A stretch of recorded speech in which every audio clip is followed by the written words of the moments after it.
Bénissons le Seigneur. Lorsqu'en Nombre, chapitre 24, le prophète païen Balaam dit qu'il voit un astre issu de Juda qui représente un héros qui sera le roi de peuples nombreux, cela fait écho au testament de Jacob en Genèse 49, là où il dit que Juda est comme un jeune lion qui remonte du carnage, qui s'est accroupi sur sa proie, qui le fera lever.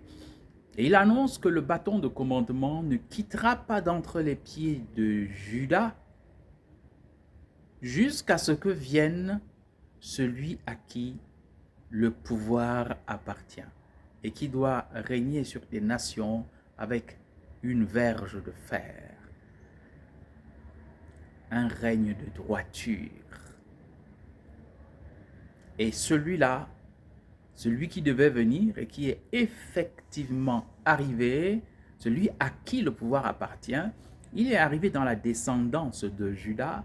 C'est lui le rejeton de David, dont l'Apocalypse dit au chapitre 5, « Voici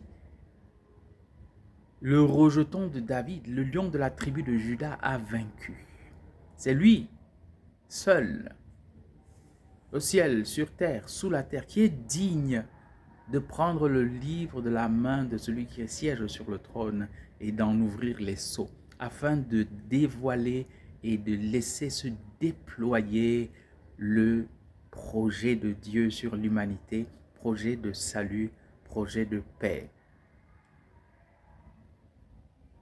Et cela se fait, comme c'est d'ailleurs visible dans l'Apocalypse, si on le comprend, par le don de sa vie et non pas par une armée qui vient écraser.